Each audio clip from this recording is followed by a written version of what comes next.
బకాయిలు చెల్లించలేక కుదేలైన స్థితి నుంచి లాభార్జన వైపు కోలుకుంది. సహకార పాల డైరీలను దెబ్బతీసే కుట్రల నుంచి పోరాడి బయటపడింది. మొత్తం వ్యవస్థలను కోవిడ్ మహమ్మారి కుదిపేసినా నష్టాల్లోకి జారిపోకుండా జాగ్రత్త పడింది.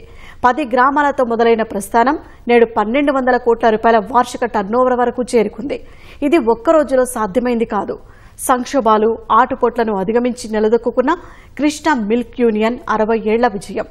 విజయ బ్రాండ్ పేరిట శ్వేత విప్లవ స్ఫూర్తితో ముందుకు సాగుతున్న సంస్థ ప్రయాణంపై ప్రత్యేక కథనం. సరిగ్గా 60 ఏళ్ల క్రితం కృష్ణా మిల్క్ యూనియన్ ప్రారంభమైంది. యూనిసెఫ్ బృందాలు కృష్ణా జిల్లాలో పర్యటించి చూపించిన చొరవతో 10 గ్రామాల్లో 1965 ఫిబ్రవరి 11న కృష్ణా మిల్క్ యూనియన్ పేరిట తొలి చిల్లింగ్ సెంటర్ ఏర్పాటైంది.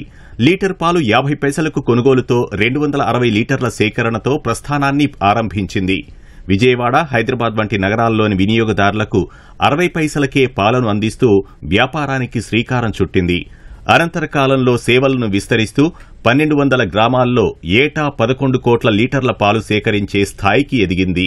1,50,000 మంది పాడి రైతుల కుటుంబ సంస్థగా మారింది. మిల్క్ యూనియన్ 1965 ఫిబ్రవరి 11న 260 లీటర్లతో ప్రారంభించినటువంటి ప్రస్థానం ఈ రోజున 6 దశాబ్దాలుగా పాడి రైతులందరూ కూడా ఎంతో కష్టపడి ఇష్టపడి చేస్తున్నటువంటి వ్యవస్థలో రోజుకి 3 లక్షల లీటర్ల పైగా 12 కోట్ల లీటర్ల ప్రొక్యూర్మెంట్ దిశగా ప్రయాణం చేయడం జరిగింది.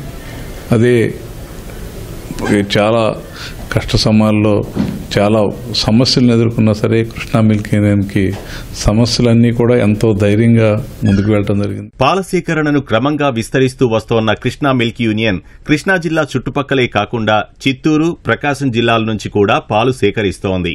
2023-24 ఆర్థిక సంవత్సరంలో 1,200 కోట్ల రూపాయల వార్షిక టర్నోవర్ సాధించింది.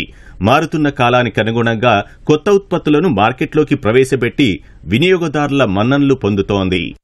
ఒక పెద్ద ఆర్థిక వనరుగా జిల్లా పాడి రైతులకు ఎప్పటికప్పుడు మెరుగైన దేశంలోనే అత్యధిక పాల సేకరణ ధర ఇవ్వటమే కాకుండా సేకరించిన ప్రతి లీటర్కి ₹2 పైగా సంక్షేమ కార్యక్రమాలు ఖర్చు పెడుతూ అలాగే మిగులు నిధులను కూడా గణనీయంగా పెంచుకుని ఒక కొత్త ప్రాజెక్టు, ఒక కొత్త ప్లాంట్ను కూడా నిర్మాణం చేసుకోవడం జరిగింది. ఈ సంవత్సరంలో సుమారుగా 165 కోట్ల రూపాయల ఖర్చుతో భారతదేశంలోనే అత్యాధునికమైన ఒక మిల్క్ ప్రాసెసింగ్ ప్లాంట్ను వేరవల గ్రామంలో నిర్మించుకోవడం జరిగింది. అలాగే భవిష్యత్తులో కూడా ఈ ప్రయాణాన్ని ఇలాగే కొనసాగిస్తూ 2,000 కోట్ల రూపాయల దిశగా లక్ష్యాలు పెట్టుకుని టర్నోవర్ సాధించడం, అలాగే ఎప్పటికప్పుడు మెరుగైన పథకాలతో పాడి రైతులకు నిజమైన సేవలు అందించడానికి కృష్ణా మిల్క్ యూనియన్ ఒక నిర్దిష్ట ప్రణాళికలతో ప్రయాణం చేస్తూ ఉంది. దక్షిణాదిలోనే తొలి పాలపొడి కర్మాగారం ISO 9001-2000 HACCP సర్టిఫికేషన్లు, టెట్రాబిక్ ప్యాకెట్లలో స్టెరిలైజ్డ్ క్రీమ్ వినియోగదారులకు అందించిన మొదటి సంస్థగా కృష్ణా మిల్క్ యూనియన్ గుర్తింపు తెచ్చుకుంది.